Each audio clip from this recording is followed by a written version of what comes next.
ప్రజా ఆశీర్వాద సభలతో ప్రజల్లోకి వెళ్తున్నటువంటి సీఎం కేసీఆర్ ఇవాళ భద్రాద్రి కొత్తగూడెం జిల్లాల సభలో పాల్గొననున్నారు.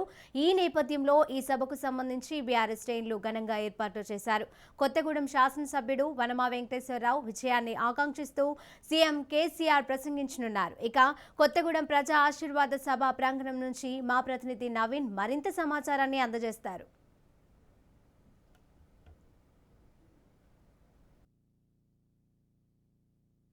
రాష్ట్రంలో ఈ మూడోసారి ఏ విధంగానైనా కూడా అధికారం చేపట్టాలని చూస్తున్నటువంటి బీఆర్ఎస్ సీఎం కేసీఆర్ అయితే తెలంగాణ రాష్ట్రంలో ఉన్నటువంటి అన్ని నియోజకవర్గాల్లో కూడా ప్రజా ఆశీర్వాద సభలతో అయితే ప్రజలకు దగ్గర అయ్యే ప్రయత్నం అయితే చేస్తున్నట్లుగా కూడా చూడవచ్చు.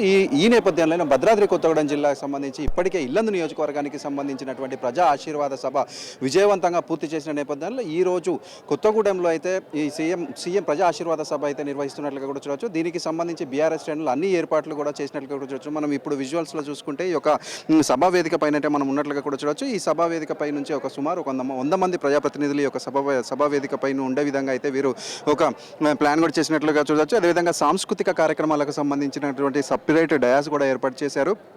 అదేవిధంగా ఎండ తీవ్రత ఎక్కువగా ఉన్న నేపథ్యంలో ఈ సభకు వచ్చిన వారు ఎవరు కూడా ఇబ్బందులు పడకూడదు అనేటి షామియానాలు అన్నీ కూడా పగడ్బందీగా ఏర్పాటు చేసినట్లుగా కూడా చూడవచ్చు. ఎటువంటి అవాంఛనీయ సంఘటనలు జరగకుండా సీసీ కెమెరాల పర్యవేక్షణలో కూడా చేస్తున్నట్లుగా కూడా చూడవచ్చు. అదేవిధంగా ఇప్పుడు కొత్తగూడెం సభకు సంబంధించి ఈ రోజు 12 గంటలకు ఈ యొక్క సీఎం కేసీఆర్ కొత్తగూడెం అయితే వచ్చే పరిస్థితి వస్తున్నారని కూడా తెలుస్తుంది. దీనికి సంబంధించి ప్రగతి మైదాన్లో హెలీప్యాడ్ కూడా ఏర్పాటు చేశారు. అక్కడ దిగినటువంటి సీఎం కేసీఆర్ అక్కడ నుంచి రోడ్డు మార్గాన ఇక్కడ పోస్ట్ ఆఫీస్ మీదుగా ఈ యొక్క సభా ప్రాంగణాన్ని అయితే చేరుకుంటారని కూడా తెలుస్తుంది. అదేవిధంగా ఈ యొక్క సభా ప్రాంగణానికి సీఎం కేసీఆర్ చేరుకున్న తర్వాత కొత్తగూడానికి సంబంధించినటువంటి వరాల జల్లు కురిపిస్తారని కూడా ఇక్కడ ఉన్నటువంటి స్థానిక శాసనసభ్యులు కావచ్చు, రాజ్యసభ సభ్యులు వద్దిరాజ్ అయితే చెప్తున్న పరిస్థితి కూడా ఉంది. దీనికి సంబంధించి ఈ సభకు సంబంధించినటువంటి ఏర్పాట్లు ఇక్కడ కొత్తగూడెం నియోజకవర్గ ఇన్ఛార్జ్ రాజ్యసభ సభ్యులు, అదేవిధంగా స్థానిక ఎమ్మెల్యే వనమా వెంకటేశ్వరరావు గత కొన్ని రోజులుగా అయితే ఈ పర్యవేక్షణ పనులు కూడా చేస్తున్నారు. అదేవిధంగా ఇప్పుడు ప్రస్తుతానికి చూసుకుంటే మొత్తం కూడా ఈ సభకు సంబంధించినటువంటి ఏర్పాట్లన్నీ కూడా పూర్తయినట్లుగా కూడా మనం చూడవచ్చు. అదేవిధంగా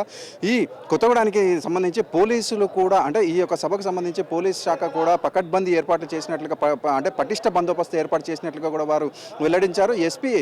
ఎస్పీ సూచనల మేరకు డిఎస్పీ చెప్పిన దాని ప్రకారం ఈ కొత్తగూడెంలో మధ్యాహ్నం 12 గంటల నుంచి 4 గంటలు కూడా ఒక ట్రాఫిక్ ఆంక్షలు కూడా ఉన్నట్లు వీరు చెప్తున్న పరిస్థితి కూడా ఉంది.